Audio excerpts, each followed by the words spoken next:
we try to cover a large area, which are the most important background to understand what is meant by human rights.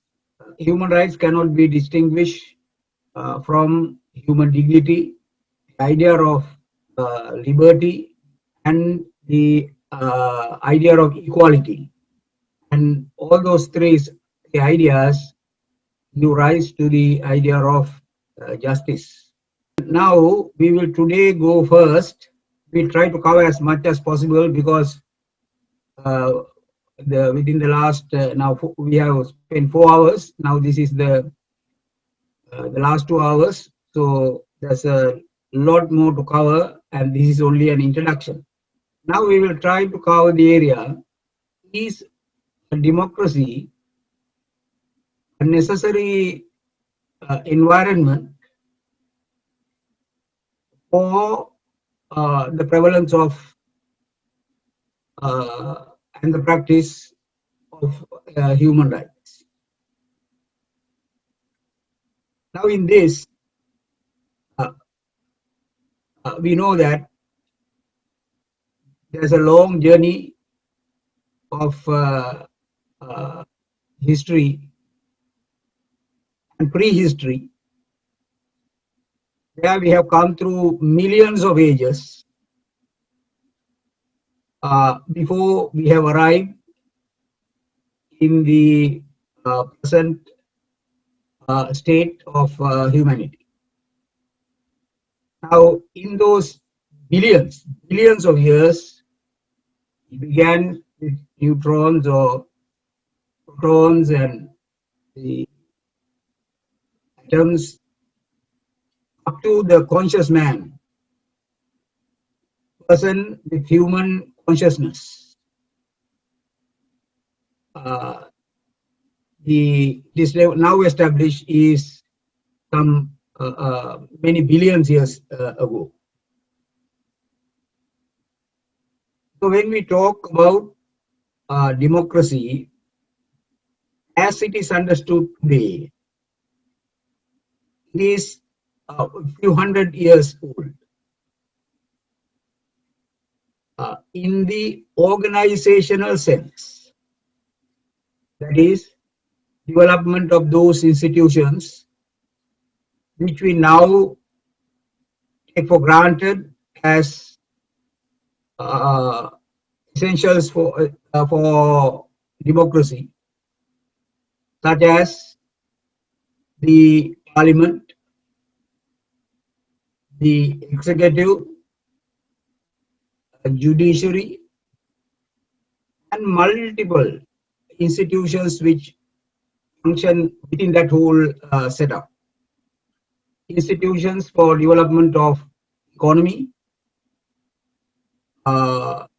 institutions for all types of monetary transactions, the institutions which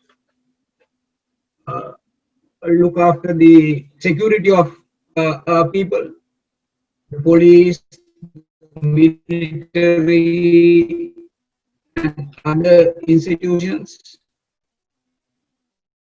and also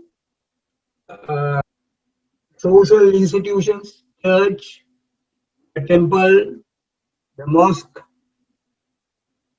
and many worship and religion, which may not fall into any of these categories, but there are multiple ways.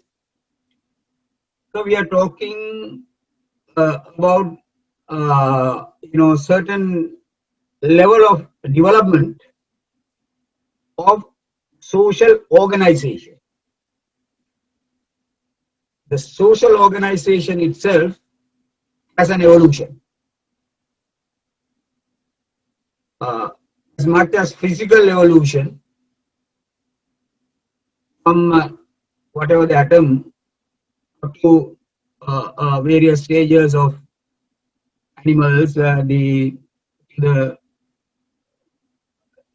stages of development up to Homo sapiens. there is also social developments. And the social developments are uneven. Unlike the physical development, we are all same now. Whether we be in the United States or whether we are in Russia or whether we are in China or whether we are in Sri Lanka, Homo sapiens is the same. We were about 150,000 years back. What we have changed is in the area of development of what is called culture. That is various ways by which we have organized ourselves uh, for the to living in society. Now, in that, the present form of democracy, what we know as democracy, is of course 200 years old affair. However, the broad ideas of democracy have always been there from the time Homo sapiens began to interact with the world. The moment you begin to interact with the world, you are bound to come into contact with others.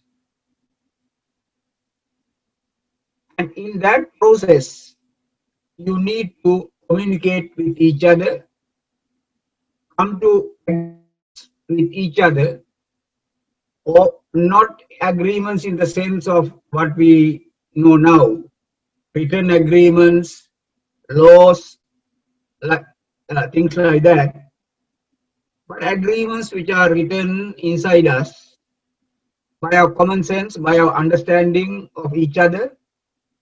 And even today, agreements are those of that type, not the type that is reduced to writing and to the laws, but things which we have now what we call develop into our instincts. All the time, we cooperate in one way or the other in order to live together. Just now, those of you who are participating in this meeting, we are cooperating. We are discussing things together, we are trying to think things together, and we are spending a little time for that together. These are all agreements. By agreement, we have decided we will do it in this way. So large area of life is by way of agreement. And democracy essentially is the development of ways by which people freely agree. The emphasis is on the word freely, because even in what we now call authoritarian or dictatorships, we have to live by agreement. But agreements in authoritarian system is brought about from outside, and we simply have to agree and we have no choice. The free agreement always is bound with the idea of choice. If I don't want to agree, I'm not forced to agree. I always use the rational, emotional, and also spiritual part of myself in thinking whether I should agree or not. And a free human society is a society in which that space is available for people to make that choice. A democracy is a state where choice is the freely given choice, freely made choice is the basis of all everything we do. Sometimes by freely we agree to limit some of our actions for the betterment of everybody, including ourselves. For example, since human beings do not do only good things, but they can also use bad things to others, then we set a limit. But if it is something harmful to us, we will not allow it to happen. For that purpose, we create authorities who can intervene and stop people who do some things that are harmful to us. This we call the criminal law. That is the origin and the development of criminal law is by recognition that human beings are quite capable also doing things which are harmful to others, and we choose to define what are harmful to others. That is also not left for chance. We define, for example, that murder harms us. The other forms of sexual abuse, rape, all these things harms people. The theft and robbery harms again somebody from whom things are being stolen. On this, we are universally agreed. There are certain universally agreed wrongs, and in order to stop them, we make the criminal law and criminal punishments and criminal law enforcement. But there can be an attempt to impose on us certain behavior to limit our freedom, which we do not agree with. Example, if we are told that what we are very responsibly thinking about, we should not talk about it. Now that doesn't belong to that category of universal wrong. Thinking, we all universally agree to be good. In fact, human being is the thinking animal. And expressing what we think with responsibility in order to get other people to know what I think, and thereby getting a response from others as to whether they would also think that that is a good thing, and thereby developing a discourse within which we once again agree a more conscious level of understanding that uh, certain thing, this way of doing things is good, that way of doing things is not very good to us and it's harmful. Now that is the process, essential process of democracy. I think when we use these things, we should not just use words. The democracy is there or not there. What we have to go to is, what does this mean? What it means is come to consensus.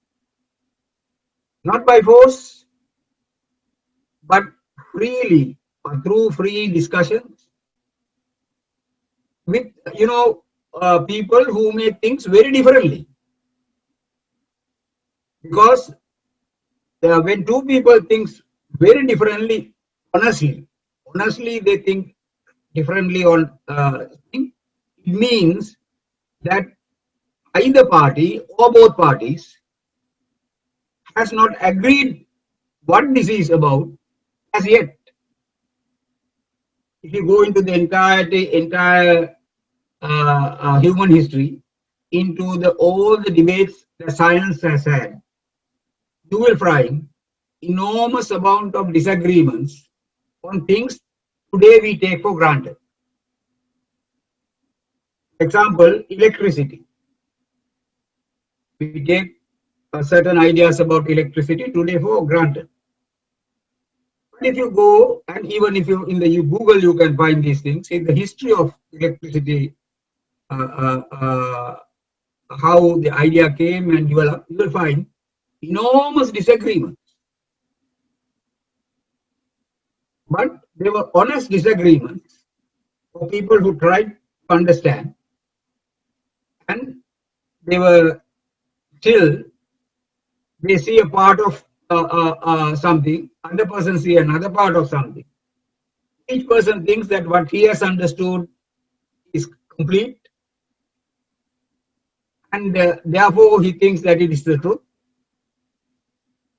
while the other party also does the same. But then, because our intelligence, we have the intelligence to see that perhaps what he says or what she says has also something in that,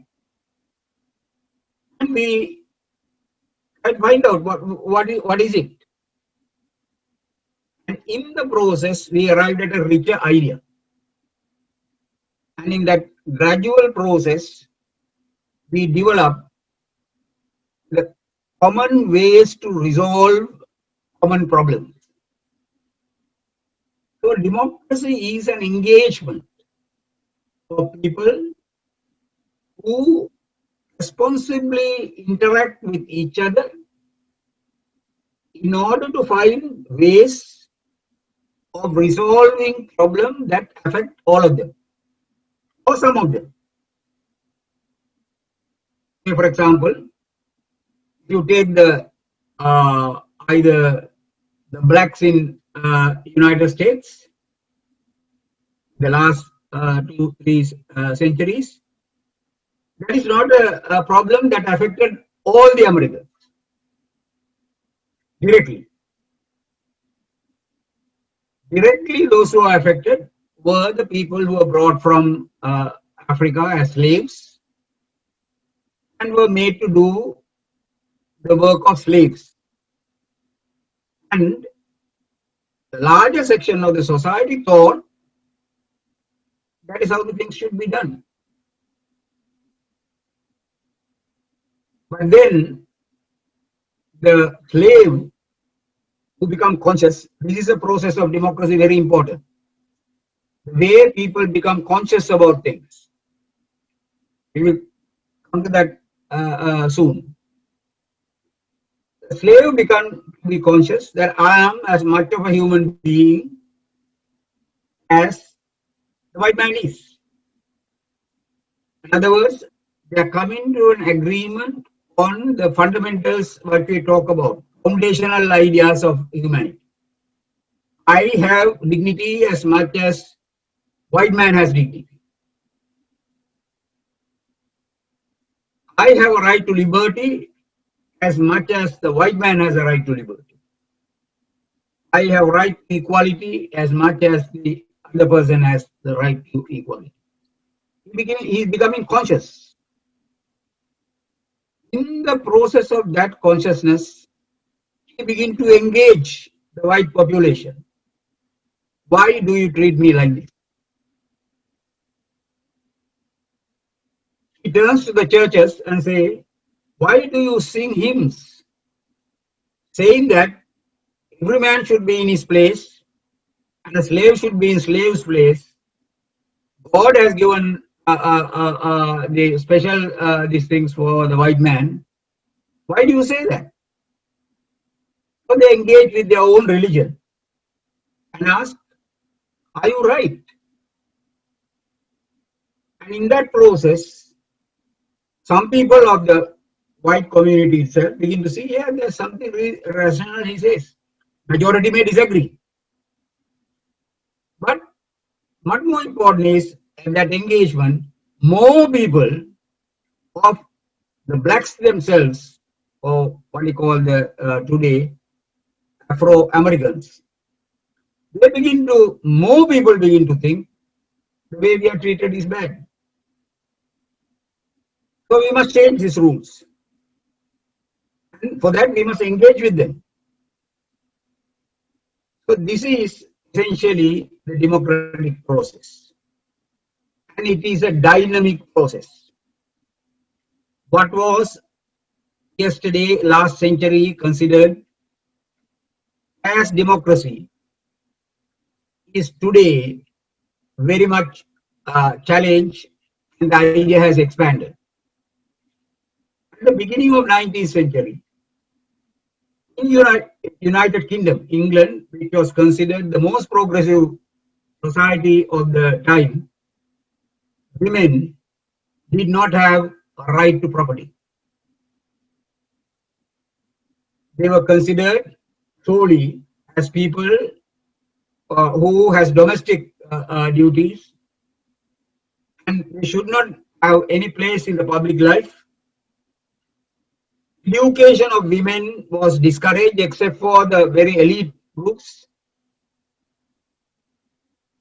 That was the most progressive country and the most democratic country of that time, United Kingdom.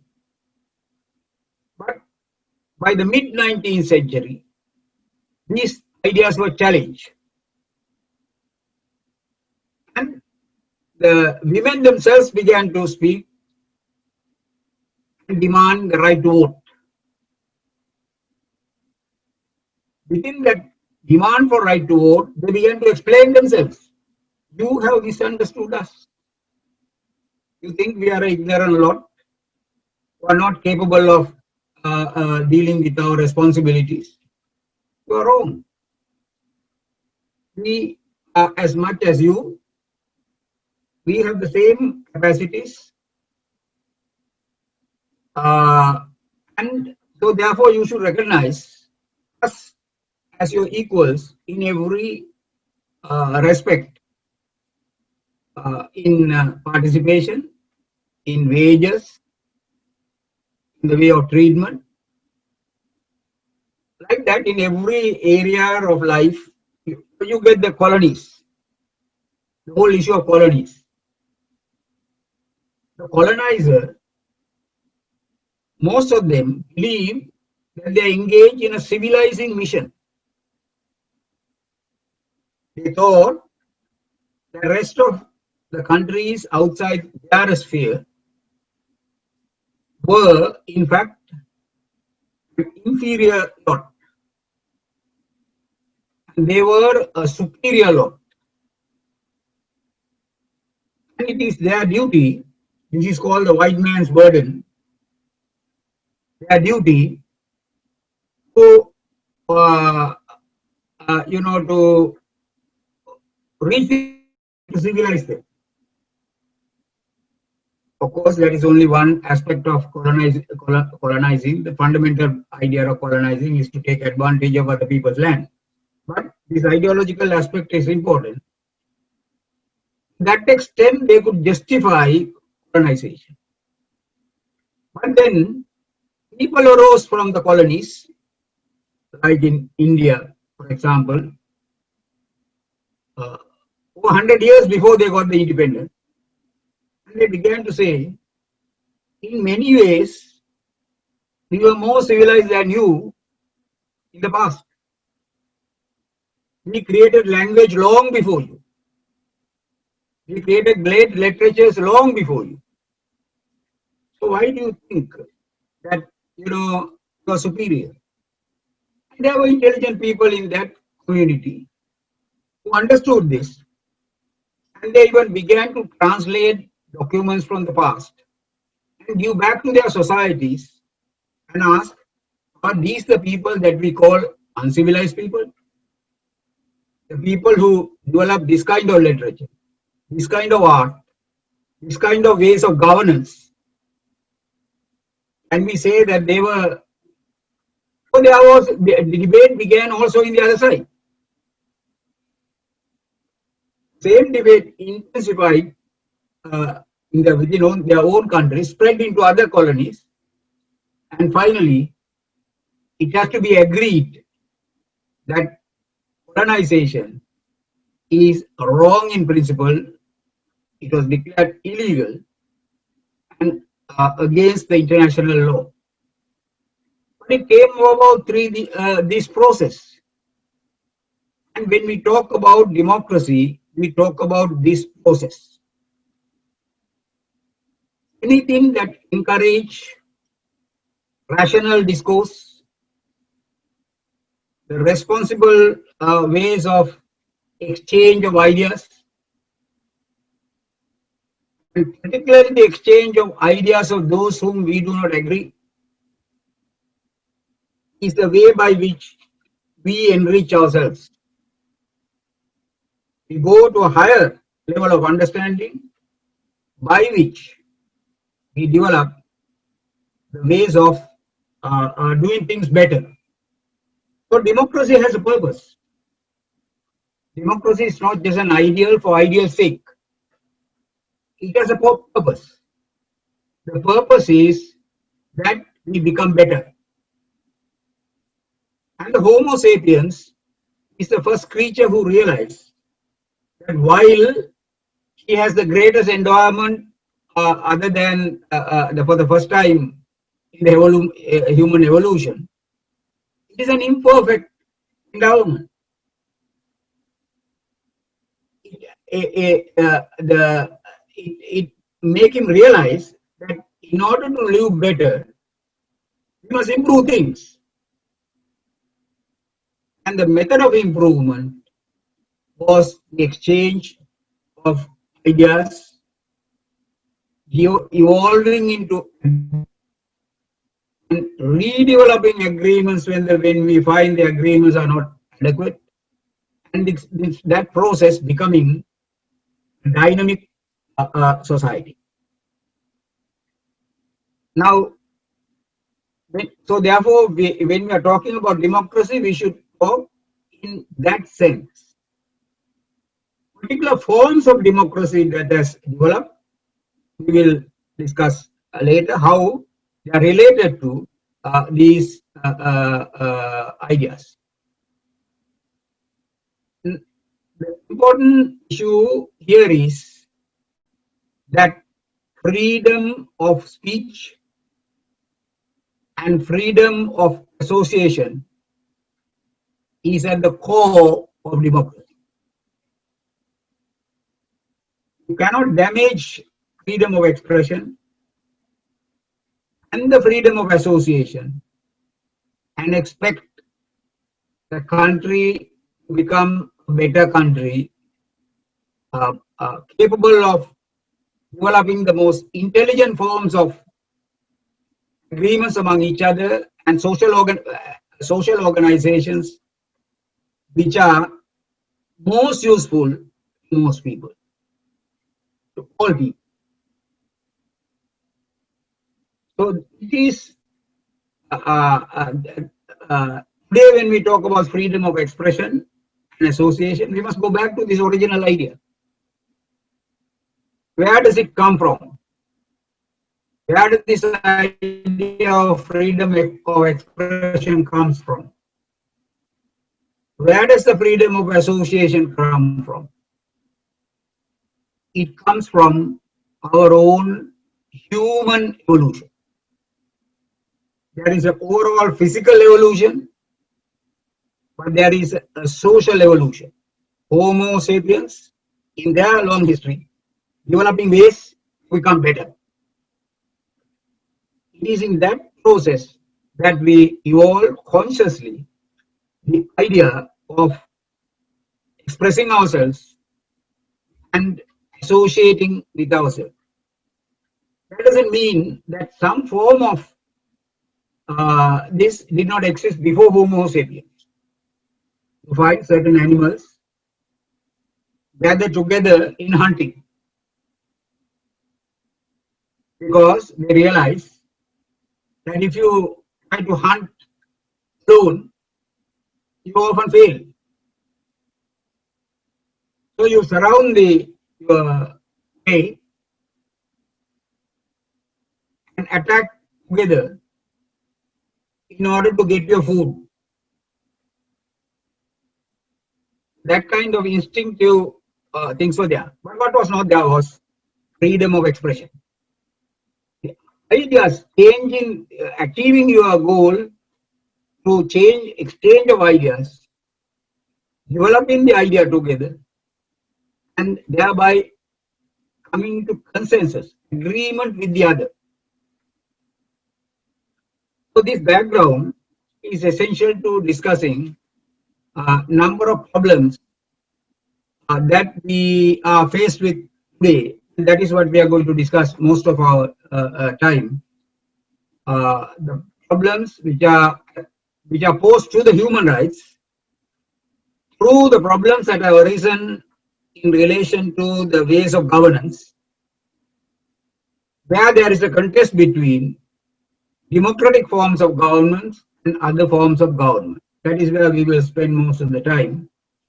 But what I gave you were the foundational concepts.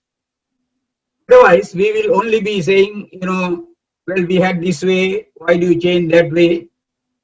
Without really being able to justify the reasoning behind the rules that we insist should remain or develop more, but should never go back. So, we have taken about half an hour for the first part. If you have any questions, please send them or ask them direct. We will go to the practically how those ideas that we discuss are reflected in the debates that are going on within our own society in Sri Lanka,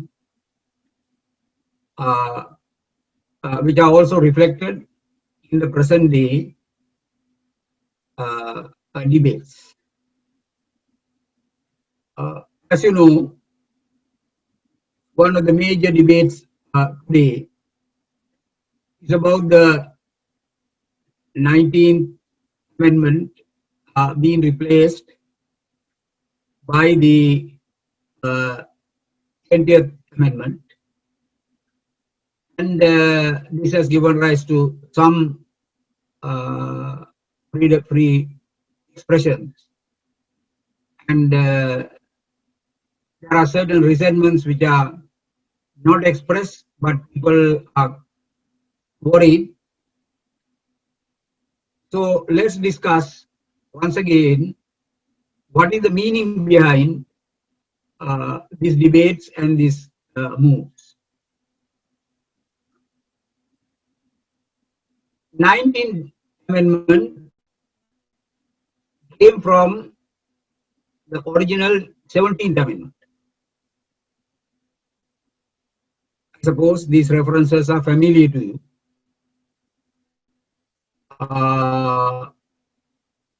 Because with the time, some persons may even not be fully aware of the debates behind these things. It is in the late 1990s that the 17th Amendment came about. So there may be some who were quite young in the time. Now, 17th Amendment was a result of the 1978 Constitution. That is taking you back to 42 years. I'm sure long before any of you may have been born. Uh, 1978 was a radical departure from the way Sri Lanka was, Sri Lankan legal system was organized from the independence up to then.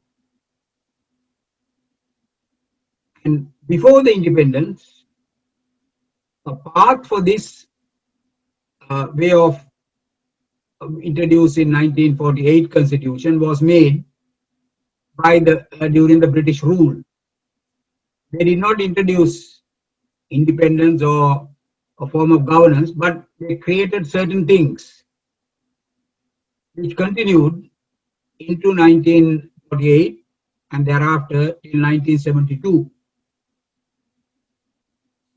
The idea that was brought into Sri Lanka by the British was based on about 300 to 400 years of experiments in Europe through very painful and long struggles. As you know, England, which was considered the central, the United Kingdom, which was considered the central power in Europe at that time, had a monarchy. Monarchy means the all power being rested on a single individual who was called the king. Now, what it meant was he was the sole authority about the law. If he says something was law, then it was the law. And if he disobeyed, he had the arbitrary power to execute anyone. There was no need for any kind of trial or any kind of inquiry. It was just the king thinks someone has done a grave wrong, he could prescribe death sentence. So there was not even the people who were the richest around him. They were called the aristocrats. Could do anything about that.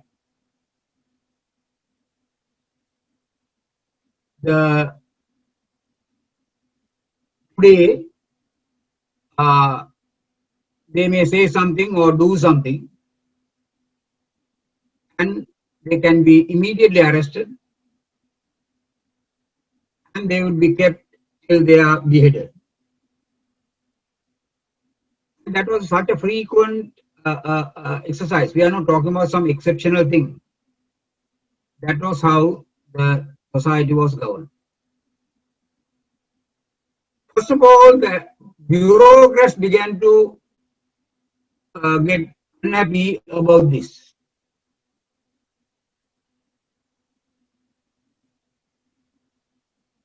This unhappiness got itself expressed by various ways, and finally, in 1612, the aristocrats virtually surrounded the king and forced an agreement. And that was for that time extremely radical affair, because had the king wanted, they could have been beheaded. They risked it, and then that is how the document that you now know as Magna Carta or the Great Covenant came into being.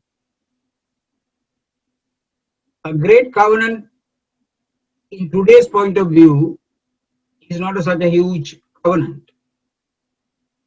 Today's ideas of human rights have expanded far beyond Magna Carta. But at that time, it was a beginning of this process. What Magna Carta said was that if a king wants to take away the life or the liberty of an aristocrat, he should do that only through a judicial process. They should be accused, they should be able to defend themselves. It is a judge who should decide whether they have done something which would deserve death or deprivation of liberty. That is putting people into jail and keeping them under the detention of within jails. Now, that was essentially the main agreement you have in, through Magna Carta. It was not applied to the rest of the population. It was only to the aristocrats. But that was what led to gradual development. And with that assurance, they could do certain things. They could say certain things. Because now they are not afraid that arbitrarily they will not get killed. They knew a limit. Up to this limit, I can do certain things. And it will be a judge who will decide whether I have gone against the limit or not the king himself. So you find the first rebellion against the idea that all power should belong to one individual. Magna Carta was a rebellion against the idea that all power should belong to one single individual. Because it was thought to be very dangerous. It has a long history that has been came out of experience. Now those are what is called the lessons of history. And if you deviate from those lessons of history, then very serious consequences will follow. The king realized understanding of the problem by the aristocrats is so deep. Now he has no choice to go back on that. Again, we come back to what I originally talked to you about development of consciousness. The aristocrats' consciousness have developed. Find a way to protect themselves from the arbitrary power of the king. Limits to arbitrary power, even in a limited way, that is regarding themselves. This is this consciousness that gets extended gradually into the creation of the modern democracy. That it is extremely dangerous and harmful to entire society. Give one man the power over everything. The next stage of that development was the parliament. Parliament was initially created by the king himself. In England, the king found that it would be more convenient to impose taxes in the name of parliament rather than by himself. If he presented the idea that I think that you should pay this much, people thought that this is for him to use his money for himself as he wished. So we must legitimize this taxation. So for that, he gave powers, limited power to a body called Parliament. They will discuss which taxes should be imposed, how much, and which ways, and how to have this money deposited, and the idea of treasury and treasury laws and accounting. These things begin to develop with that. So the initial stage, it is very interesting. If you go back to in the Google itself, you get the many very good documentaries on the development of certain kings, of how they began to develop the agree with the idea that every cent received by the king should be written down. The father of Henry VIII, who was a notorious reputation, but this he was the first one who introduced that even the king's daily food expenses should be written down and accounted for. So that way, the limits were made to the right of even a king to spend money. When the power of these people who are called the representatives of people began to use their power to gain taxation, at a certain point the king found that these people are becoming too powerful. They are telling him, well, this tax you are proposing, that is not a good one. So the king, irritated by the limits that the parliament was uh, imposing, took several measures to deal with that. When it failed, he abolished the parliament. And that led to a civil war in England. The, the, the most radical civil war that took place in England was on that issue. Those who were represented the parliament organized themselves, armed themselves, and there were certain groups of people who were very unhappy about the king's power and who wanted a fair deal in their society. These people began to support them. Among them were particularly a certain Christian sect. It said, at that time, the right and wrong was decided mostly Europe. Their religion was the Judeo-Christian tradition. The Bible was their common reference point.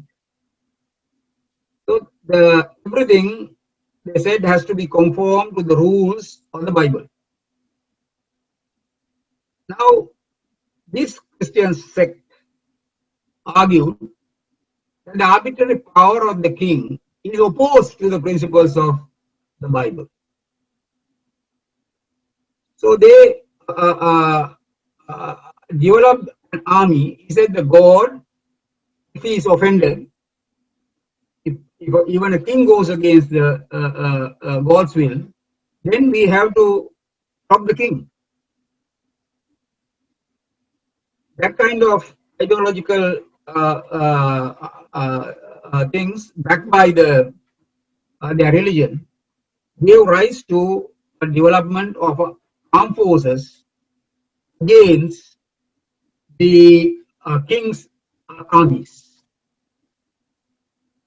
And in those movements, the armies, there was a development of leaders.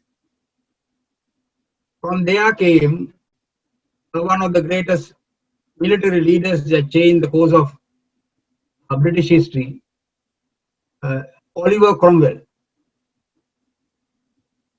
Oliver Cromwell was a genius of a military person, and Oliver Cromwell's armies and the king's armies fought. In the first fight, the king was able to win. And on the second, they really destroyed the king's armies.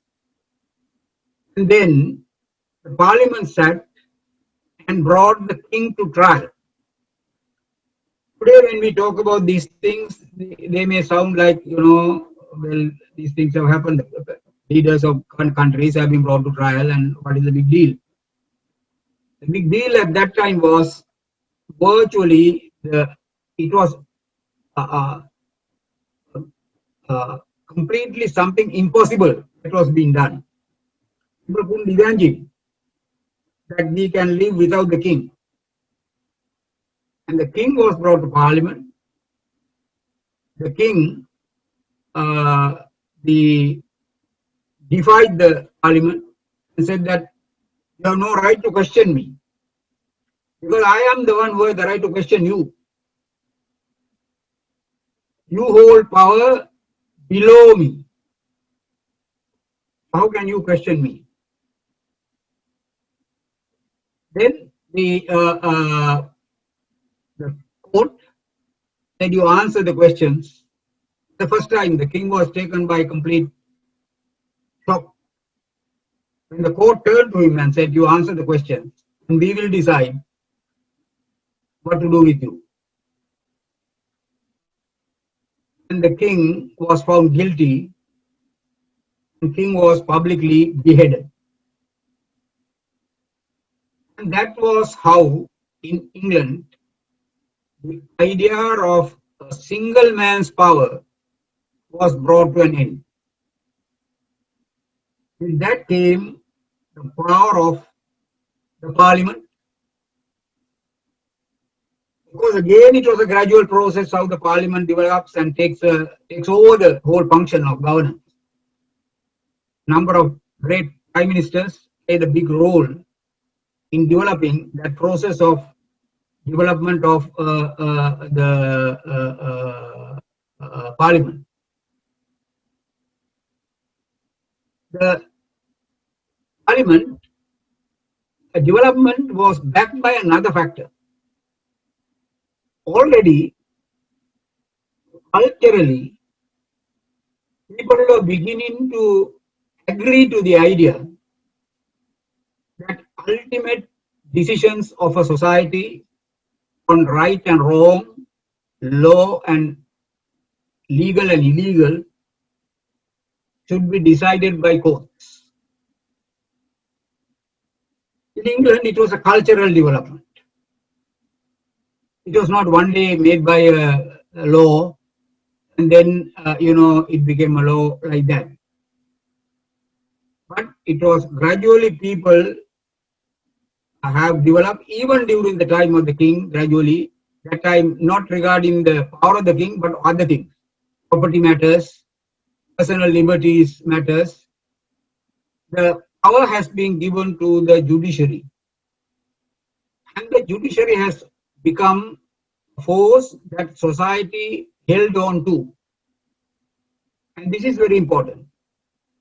Important and very relevant to what we talked at the very beginning about the ways agreements develop. So in the United Kingdom, agreement developed among the people that judiciary should have the ultimate power of deciding what is the law of the land and whether somebody has transgressed that law and how to punish this person. This became a sacred rule. Nobody else, the king, the parliament, even the parliament, did not have that power.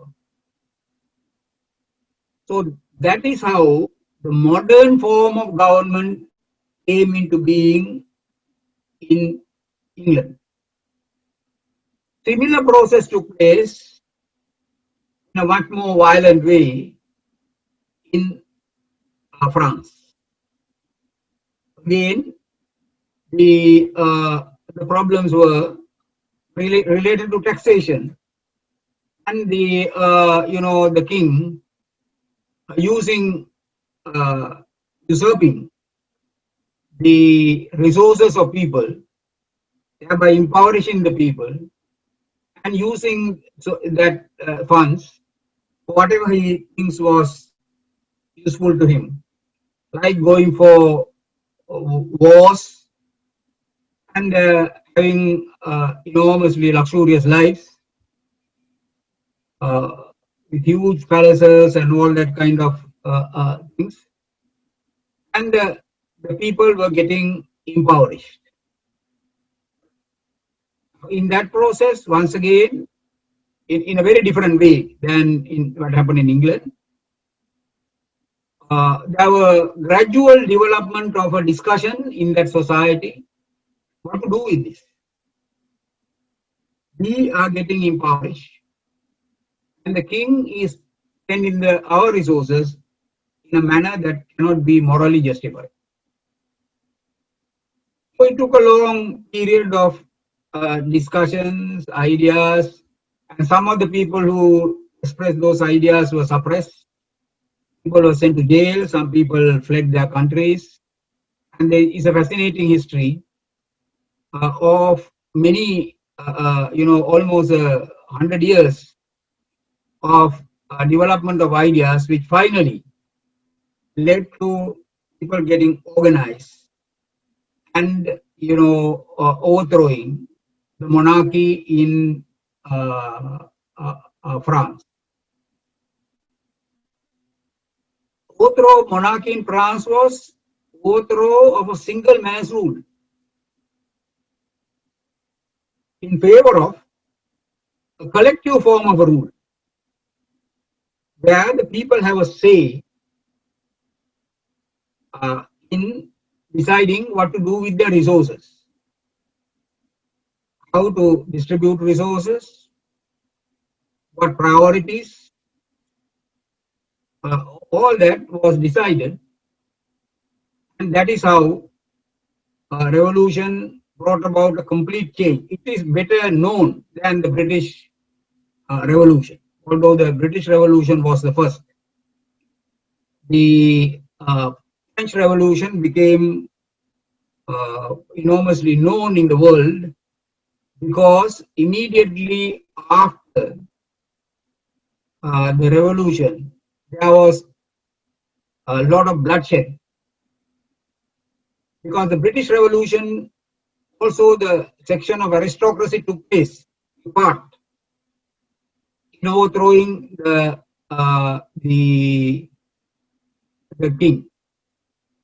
But in France, the aristocracy was so hated because of their very arbitrary powers. But immediately after the revolution, there was huge amount of killings. That is how the guillotine was developed, because they thought they had to kill so many, so they had to have a more efficient way of killing. Of course, they justified it by saying that it's a less painful way of killing. And it was going, uncontrollably developing into the whole country. And that was what led to different turn of events, development of the army of Napoleon, who diverted this whole process into the, trying to establish higher position for France in Europe, but that's a different story. But this is how the parliament again was created for the same purpose. People coming to a conclusion through their life experience.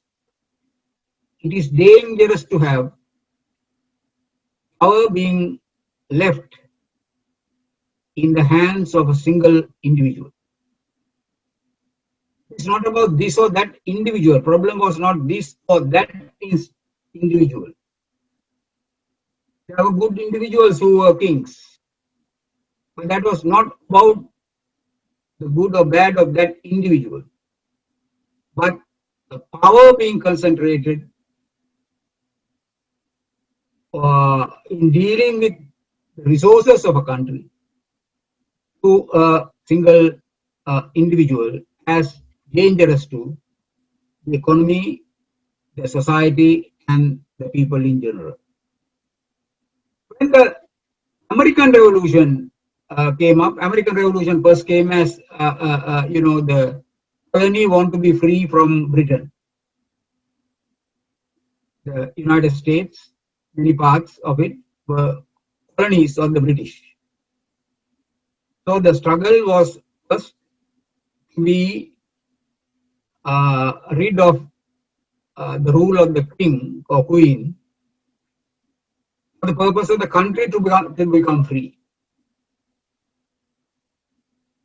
Once they obtained their freedom by a long struggle, they decided that we should also have a system of governance. And by then, the Britain and France has developed certain rules of governance, which is good for us also.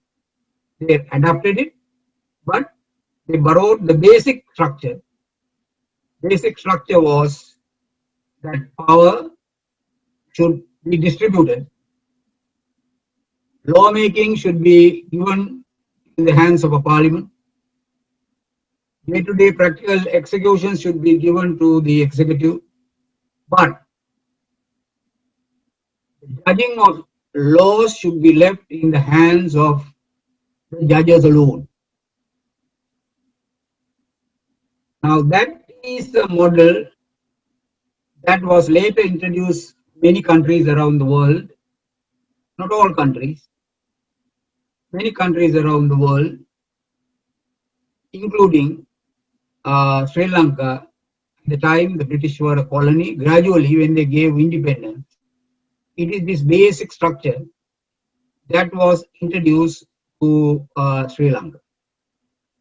So today when we are discussing about 17th, 18th, 19th and proposed 20th Amendment, we should discuss these things or at least understand these things in the light of this larger development of principles and the overall arrangements of social organization that was based on those principles. We don't have anything. We will carry on. Now we come. So the first we went into how the idea of democracy pre-modern time, before these modern structures of which we just now spoke came in, and what are the hopes and expectations of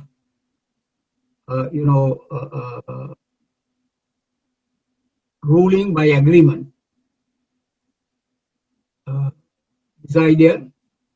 Then second part, we discuss how the institutional framework for the modern democracies develop. Now we will go in more detail about the how in Sri Lanka, which led to various stages of constitutional development. Unfortunately, in Sri Lanka, the internal debate on what the society should be did not take place as it happened in India. And of course, the European countries, as I mentioned. In India, they when they were under the British, there was a section of people who had, India had a far longer period of educational development than Sri Lanka. Indian languages like Sanskrit developed even 4,000 years back and created a very rich literature. Uh, so uh, the idea of discussing things were there, and you can see that from the something that Sri Lankans know about the life of Gautama Buddha. He, as a young man, wanted to know what the world is, what is happening in the world, and particularly why there is suffering in the world. And he went from one man to the other who were well known, have various ideas about the world, human beings, human suffering, and things like that. So it meant there were those people, thinking schools, schools of thought were there for, almost 4,000 years, gradually developing into various forms of schools. In the history of Indian philosophy, you get large descriptions of various schools of thought, which in many ways were even more advanced than that of the Greece. When you say more advanced, it is not more advanced in everything. Greece had advancement of one type. India had also advancements of many other areas, and this we know today by scholars who have studied.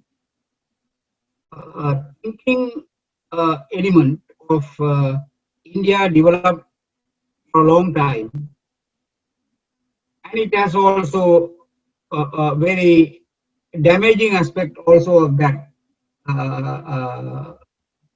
that development.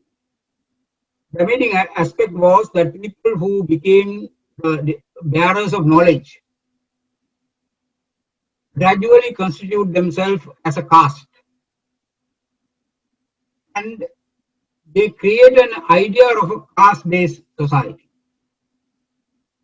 So the Brahmin essentially was the scholar, the sage, the wise man, uh, who was cultivated. They were their whole way of cultivation of people, educational systems, which cultivated their minds for a very long periods of time. But that developed also is the negative aspect of these people who had knowledge becoming a separate caste and downgrading other caste to take advantage of other people. And this is a problem about human knowledge.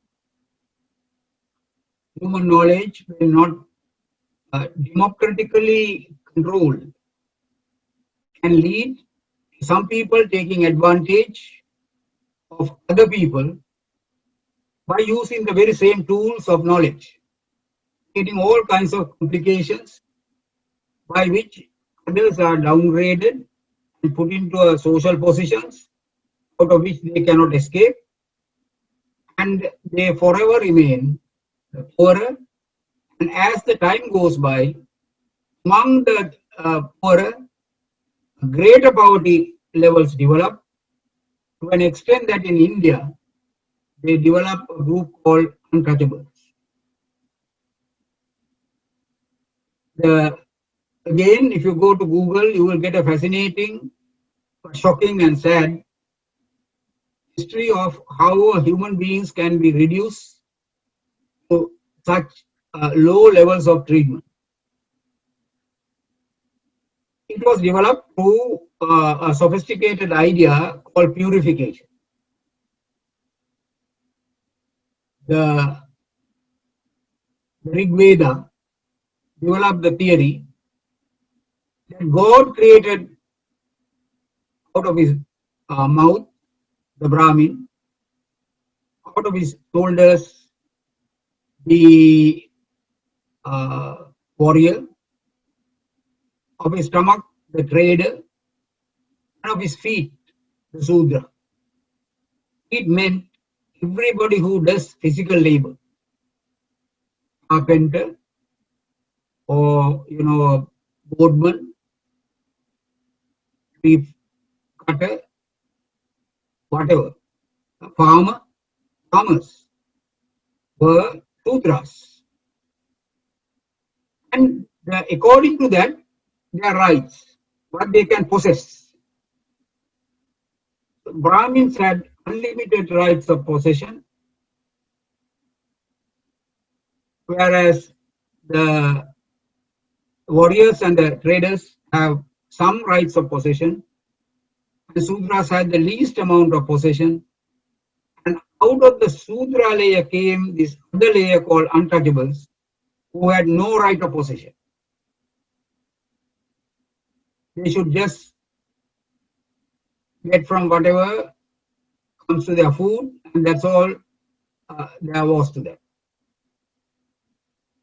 So this system was the India's social organization. It is not the same as the British model of sole power being only with the king. It was power with the king with also power with the Brahmins. Even the king could not go against the Brahmin. Anyway, important for us is because of these traditions of learning, when the British came to India, soon the Indians began to learn about what the British were talking about, their system, their values, and things like that. And they had developed a movement which demanded that the British should leave the country, but it was accompanied by another movement which said that when the British go, we should be have learned the way to rule ourselves. This is an aspect that was never there in Sri Lanka. They thought we have certain limitations, we have certain bad habits from the past. We should overcome them. For example, the idea of sati, that a woman, if her husband dies, should jump into the same funeral pyre and kill herself.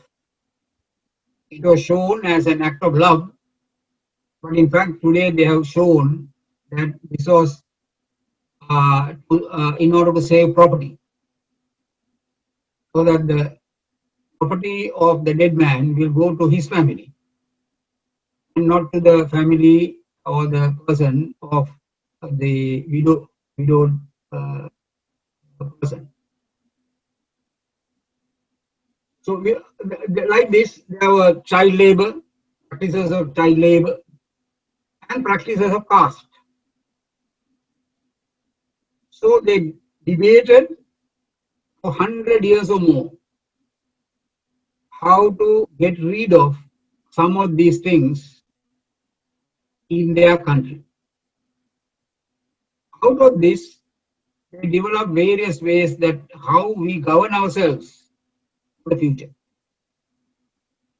And in that, they began also to understand that even the colonizer has given them some good rules.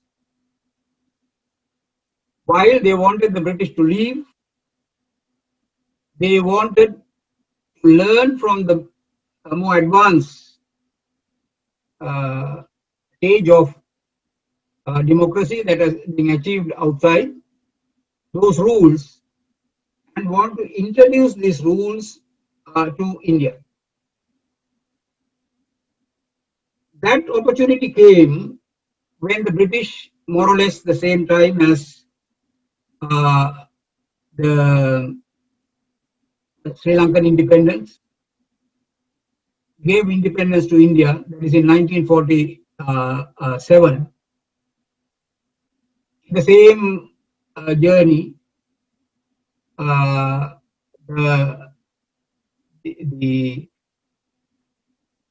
India was first declared independence, and within few months, Sri Lanka was also uh, declared independent. But when they were giving independence, they gave to both countries certain what they call a constitution, not as a permanent thing to be used, but to begin with and to develop their own system of governance on those principles. What the Indians did was that immediately when they took over power, they called all the parties together in a non-partition way, not on a party basis. And the party in power had a lot of power that time, Congress party under Nehru. But he did not want a constitution of the Congress party. He wanted a constitution of India. For that, they called a long series of discussions called the Constituent Assembly. Every person was given a chance to make submissions. I have to discuss all over India what is the kind of constitution they should have for the future. This discussion took place for almost 2 years. And it was a free, open discussions, as I told you at the very beginning, a genuine democratic exchange of ideas with the idea of getting into certain agreement. And at the end, the drafting committee was appointed to draft this constitution. And the drafting committee was not headed by a Congress party leader. They had enough great leaders, but they did not lead the drafting committee, work. It was given to the man who disagreed with most of them in the most vehement ways, and that was Dr. B.R. Ambedkar. Dr. B.R. Ambedkar was known, and now the books are available, only person who openly disagreed for a long time with Mahatma Gandhi. Mahatma Gandhi was such a revered figure, almost like a god in the time. Nobody dared to question him. But Ambedkar questioned him constantly about his ideas regarding the poor and the low caste and the untouchable. Now a volume is available about their exchange of ideas. It was this man who was handed over the task of drafting the Indian Constitution. And who proposed his name? Now the records reveal that name was proposed by Mahatma Gandhi. His erstwhile opponent was nominated to the task of drafting the country's most important law, because at that time these leaders were genuine about what is doing their best for the future. They didn't want some kind of a shabby document to be called a constitution. They didn't want a party document to be called a constitution. They did not want to suit, a constitution to suit a particular individual or to get a particular type of power so long as they live, and whatever happens to the country thereafter is not a matter of their concern. That was not, these petty considerations did not exist. They transcended these petty boundaries into developing something that will last and that will give stability to the country to resolve the problems to come. They knew independence bring about many new problems, and the British were no longer there to solve these problems. And that was very much in their mind because the British, although they were the colonizer, had a long history of ruling all over the world. A certain political knowledge, administrative knowledge, which are necessary for ruling countries. Indians leaders, even like Nehru, was very conscious. They lacked that because that is for historical reasons, because they never ruled in their time. Earlier times, the Indians have ruled themselves. But after the colonial times, they have not had the idea of practice of having ruled. So seeing that they lack this experience, they were very keen to uh, learn every aspect and to enshrine that the constitution, so that the constitution will help when the problem comes. And that was how in 1950, in January, the Indian constitution was promulgated. Any of you who are taking human rights seriously should pick up a book. There are many, many books on the Indian constitutional drafting and get an idea of how this whole process took place. Then you will understand that no such process took place in Sri Lanka. Now, with the British Constitution, we just started ruling with that. We did not create our own at that point. Our own in the sense of retaining the best of the what we got from the British, and then developing further for what may be even better for ourselves. The choice is in that direction. Get what is best for ourselves and then develop something which is even better. That principle was never discussed, nor were there any real interest in that, because once again, if you go back to history, I don't want to take too much of your time into history because we have a very short time. But even when you go back into history, you find that when the Portuguese, Dutch came, they occupied what we call the lower country, Makarata. It is of course not what the people normally have in mind, that the everything other than the hill country. That was not that. A very large part of Sri Lanka was still under what is called the outside the Makarata. Very large maps have been shown. Maps have shown it's a very large area. It was the British, the Portuguese and Dutch ruled very thin area in the coastal areas, which was what British also took at the beginning. Now, in those areas, for the first time, from many bad things they did, one good thing happened. That was they allowed social mobility. They allowed anybody who can have the talent to engage in certain activities and to change their status and improve themselves if they can. Unfortunately, the area that was to be developed in that way, we went into the most lowest forms of income making, that is creating of liquor. Kumar Javardhana's book on this period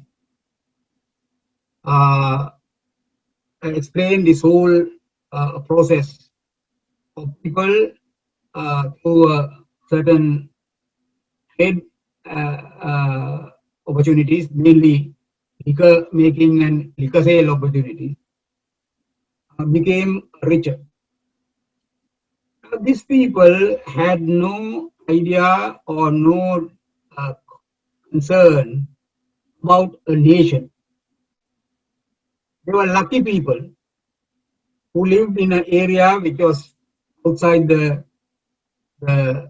the larger area controlled by the kings who had more opportunities than the rest, and they use it for very selfish purposes.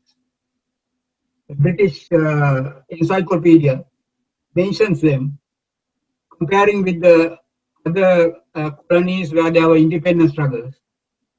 And in Sri Lanka, the group that came up were utterly shrewd, selfish group of people who used the Portuguese and the Portuguese and the Dutch influence in order to enrich themselves, become a separate group. So this period is not marked by any discussions of what is good for Sri Lanka for the future or anything like that. Then this group became very powerful because compared to the rest, even with the to the people who lived within the territory of the king, wealth was limited. Individual wealth was even more limited because everything belongs to the king. But these people in these territories began to have considerable wealth relatively, not in the world terms, but in Sri Lankan terms. And they were using that for their own limited purposes, not for the purpose of developing an idea of national identity. National identity is what they call today is extremely new idea, unfortunately politicized idea, not a genuine, honest idea of my nation is our nation. Therefore, there must be a common development, common future for them. Their generations to come, the land should be left for them with a, we should be have enriched it so much in a way that they will benefit, and it was go on like that. That kind of thought patterns have not evolved. Whether it's good or bad, it's not what we are discussing. We are not condemning anything. We are just observing facts. Now, when the British introduced these rules in the area that they took over in 1815, they were accepted, and they saw certain benefits, and there were no rebellion. There were two rebellions in 1818 and 1848. Other than that, there was no common struggle which was going through the time. Trying to get a greater position for themselves within the Sri Lankan context, finally paving the way for the British to go. In fact, they collaborated so closely and benefited by that. There's a very easy a book to read. If you want to know this idea, you can find the book in the Google. It is called Remembered Yesterdays. This book is written by SWRD Bandaranaike's father, Solomon Das Bandaranaike. He says how his family came to the possession of large lands, and he shows how British, if you serve them well, how generous they are, how they are willing to reward you if you serve them. And how did he serve? Well, he became abreast of their friends. That purpose, he engaged in three kinds of trades. One was to rear horses. You know, it was an age where there were no cars. The British who came from their countries were used to horse riding. So this shrewd man saw the opportunity, brought very rare breeds of horses, reared them within Sri Lanka, and sold it to the British. Thereby, not only he made money, he made friends. The second of his interest were the dogs. This I'm quoting from the book. You can have this book. In the if you go into the Google, remembered yesterdays. Second of the hobby was dogs. The Western people, particularly the British people, are very fond of dogs. So if you bring rare breeds of dogs, and you will soon find people will buy those things from you, and thereby you become some a friend of them in some way. Third thing that he was very good at was that he made all the latest whiskies available in his house. Now, if you know anybody who has worked in foreign countries in missions like UN missions, you will find that these people who come to work from outside, they have to spend their evenings far away from their homes, and they are one of the main ways by which they spend is they gather among themselves, and of course, naturally, they get into socializing, which includes drinking. And W. Bandaranaike's house was generous, offering them the latest of whiskies. And what was the reward he got?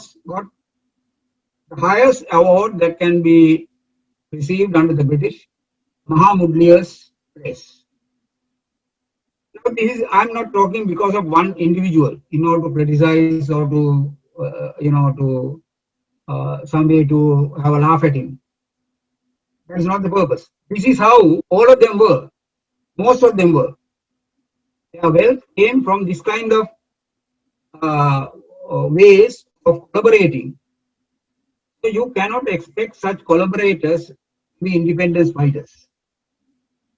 There were few who were not, and they had to go to jail and various other things. But these others were people who took a lot of advantages, both in from the upper country as well as lower country.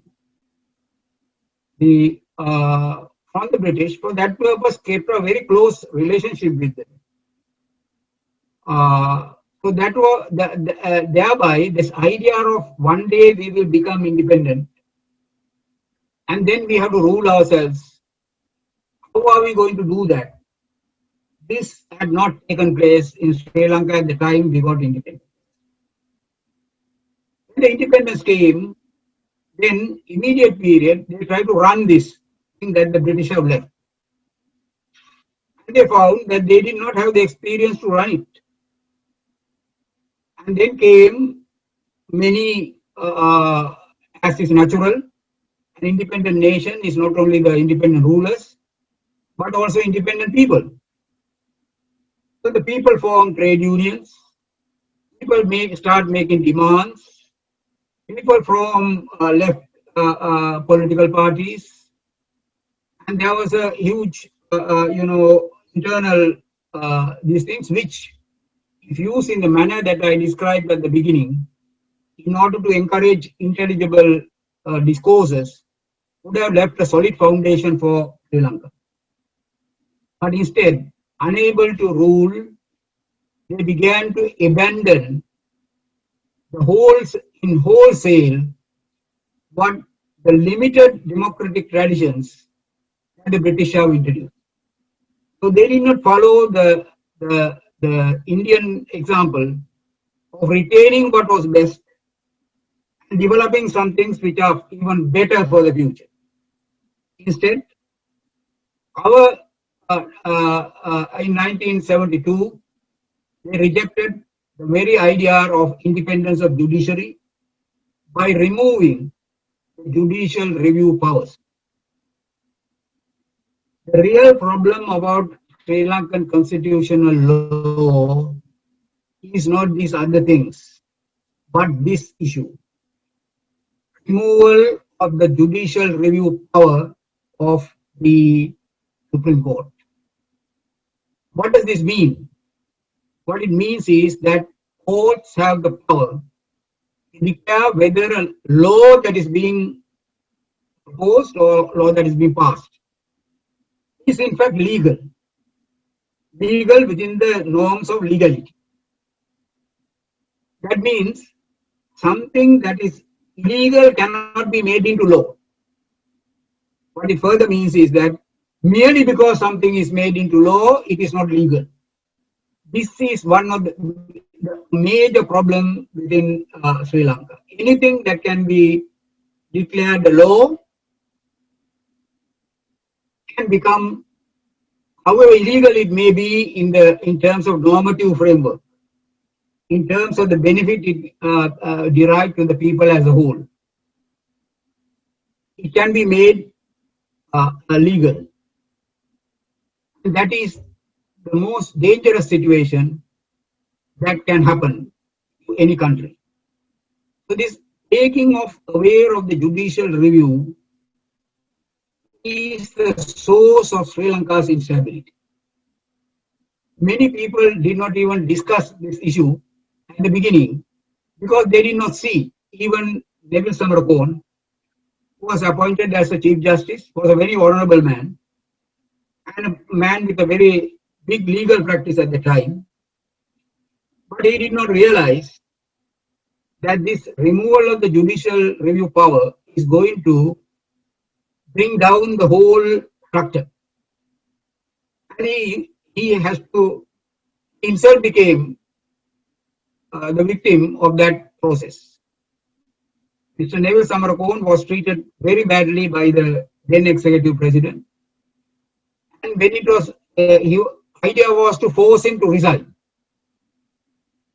For some stubborn reason, he remained quiet. And then they brought a bogus impeachment and kept him silent till his retirement age came. He was not impeached, but virtually the impeachment threat was forced. So the second pillar of the independence of judiciary, other than judicial review, is the security of tenure. That once you are appointed the Supreme Court judge, you can be removed only by a process of constitutional process, and that is only for misconduct. Nobody can remove a Chief Justice because they don't agree with him. His main function as a Chief Justice is to make disagreements possible so that they could be dealt with within the law and come to good solutions. Now, with the Shirani Bandaranaike case, we see a direct interference with the idea of the security of tenure. Without any ceremony, in a very blatantly political process, she was removed from position. And once again, if you want to have a reference, there is her book, the Hold Me in Contempt. The title of the book is Hold Me in Contempt. It was published, I think, 1 or 2 years back, and which should be available in the libraries and bookshops. In that, she described this whole process of how she was removed, and the implication is that we do not any longer recognize the principle of the security of tenure. And this will become even worse with the 20th Amendment, because not only the appointment, but the dismissal of anybody, including judges, is solely in the hands of the executive president. It means that we are constitutionally displaced the idea of security of tenure. So this, the point that we want to understand is there were certain valuable and indispensable conditions which were introduced to Sri Lanka by the British, which Every other country which was a colony who wants to remain democratic have retained while they are making other changes. Now Sri Lanka has done away with that. We have done away with the foundational concepts of the constitutionalism as it is understood in liberal democratic framework. When this happened and went on for about 2 decades, people began to see very bad consequences of this. Every institution begins to collapse because of what was then began to be called politicization. Because policing require that for good officers, we sometimes have the assumption that all officers are bad. That is not so. If you look into the past, very capable of officers. And it is a very dangerous job because you are dealing with the liberties of somebody on the basis that he has committed a crime. And therefore, the other person's likelihood of fighting back is very strong.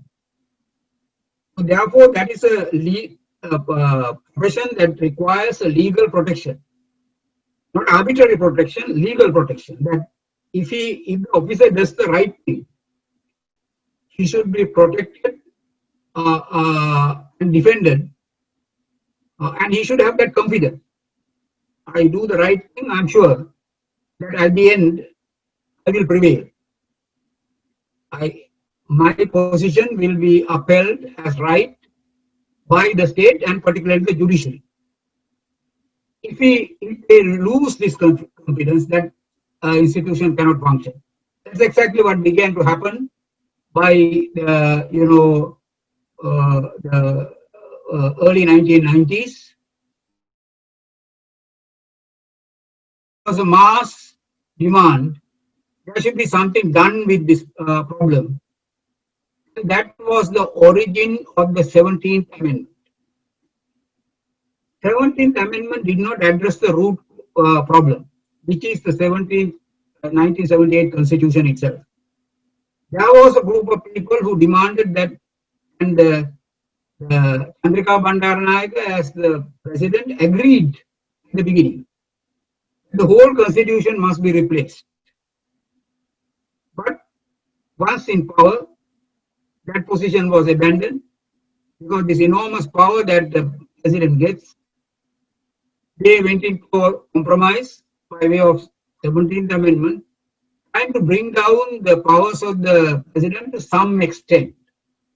It was not at all a solution, but some kind of a relief from the fears that has grown in the country, and the fear that all these institutions will collapse and it will lead to chaos. It did not last long. The next president outdid the 17th Amendment and made it into a 18th Amendment. And again, there was unhappiness about that. And in a different election in 2015, 19th Amendment was put forward, again with the same limited idea, and also creating some more complications. In the division of powers between president and the premier, prime minister. And so the now that 19th will be removed, which means we go back to a period before the 17th Amendment. That itself is not the most shocking thing. That we are going back to the 1978 Constitution is a bewildering prospect. Within this Constitution, all the stability that can come to a democratic state, as we described from the other countries, Britain, France, England, and other countries, India, will seriously be undermined. And we'll have bad policing, getting worse. You will have bad control of the corruption, getting worse. You will have a politicization of the Attorney General's department, getting worse. You will have a very less powerful judiciary whose powers of judicial review and that security of tenure has been removed. Uh, all these things will have impact on every other area of life. So by tampering with very deep principles of constitutional law, we are bringing about a man-made disaster for the future in every area. The one-man rule under present circumstances mean no rule. There won't be anybody to rule over the police because simply a political presidency is a political position, cannot rule the police.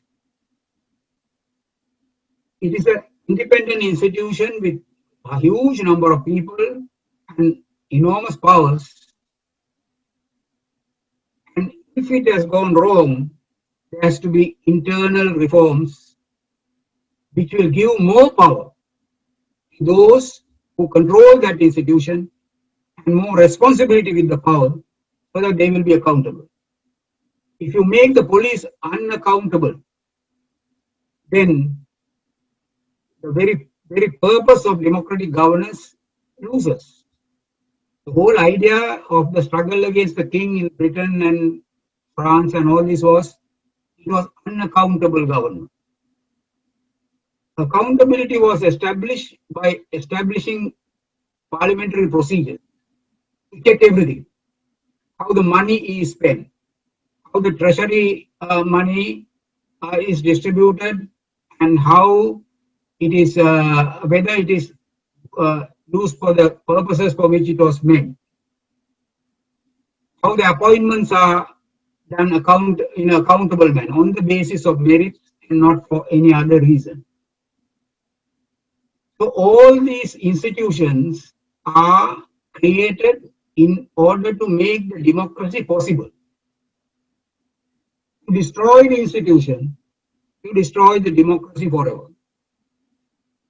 And the years to come, we are going to witness this in a worse way than last 42 years. Last 42 years is a dark period of Sri Lankan history. A very dark period. It is not a period that the people will remember with some kind of a joy when we achieve these things, this and that now. Merely creating artificial these things, saying that we won a war, doesn't explain why there was a war at the very first place.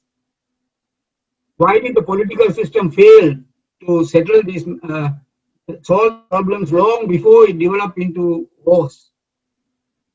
Why we lack that kind of a political system that is able to prevent conflict rather than conflicts to grow beyond control and then use extraordinary force in order to win it and then claim this is our great victory. Victory would have been if we had been able to avoid the war or limited the conflict in a way that the country's life would have gone on, and millions of dollars that was spent on the war would have been spent on our schools, universities, policing system, judicial systems, our roads, and transport system. See, a country that is being unable to develop a satisfactory transport system. And there were beginnings, of creating one. With the privatization and all these things, we have gone back on that. The 78 pushed back even the development of a transport system. If you live in a country where the transport systems are so smooth that Private individual do not need a private vehicle because it's so reliable and comfortable to travel in the public service. The hospital services are so reliable enough as it was beginning to be, and as due to the changes during colonial times, where there is a enormous development of a good medical system, and making it more efficient in a way that it will reach the poor, all sectors of society. All these hangs on there being a political social organization that is capable of rationally controlling ourselves by common agreements. And for common agreements, the essential condition is freedom of expression and freedom of association. If the, the shrinking of public space, less and less public space is given to people, that is a natural disaster. This is the only way human beings save themselves from graver dangers, by talking to each other, how to get out of this problem. If that is curtailed, then we are walking to man-made natural disasters. So that is the stage at which, in which we have to work foundation principles, which you talked at the beginning: principle of human dignity, principle of liberty, the principle of equality and justice. You will find then that between the ideas and the reality, there is a huge gap. And the gap is not a naturally created one. It is due to the absence of political intelligence and the political genius of a people as a whole. This discussion is not about to blame this person or that person, this party or other party. To know our own responsibilities in ensuring that we can become a nation that respects human dignity, liberty, equality. There's a possibility of that. It is a never-ending task, but there should be a possibility. At the moment, the possibility is very low because of the tampering with the legal edifice within which we stand. So, any critical study of the human rights should take all these aspects into consideration. This is only a beginning that we laid. This is, first of all, a matter for thought, not for any hasty actions or things like that. People to think what will be their future, what will be the future of the generations to come. Sadly, many people have opted that they perhaps don't have a future in their country. That is a very sad situation. But it could be overcome if there is enough discussion by whatever way. You don't need to have public meetings for these things. Private meetings among themselves, creating understanding about these things, educating these ideas. If that is there, these problems can be solved. I will end with the example of how the problem was solved in India. In 1972, there was a very powerful president, Prime Minister, Indira Gandhi. She had a huge majority in parliament. She thought she should have the power to decide on the law, whatever the law she needed in order to be efficient. And she was not for very personal reasons, but for what she thought was good for the nation. He said that the parliament, when it makes laws, judiciary has no power to interpret the law. 326, section 326 of Indian Constitution says lawmaking power uh, with the parliament. So she said that power is unlimited, meaning the judiciary has no right to declare something that is passed by the parliament illegal. That matter came to be discussed in the Supreme Court. 11 bench judge in the Indian Supreme Court decided that that doctrine is wrong. There are no unlimited powers within a democracy. The idea of democracy is limiting power of the legislature, limiting power of the uh, executive, also the limiting the power to its own sphere by the judiciary. They complement each other, but nobody enjoys unlimited power. On that basis, they developed a doctrine called the doctrine of basic structure. That is, in a constitution, there is a basic structure. Those are those parts of the constitution which cannot be changed. And there is a larger area which can be changed to meet the exigencies of time. By deciding that, they finally saved the separation of powers and the democratic structure of India. India may have many other problems, but basically they have yet safeguarded the basic democratic structure of their country, because there was a constitution which took into consideration all these problems at the beginning.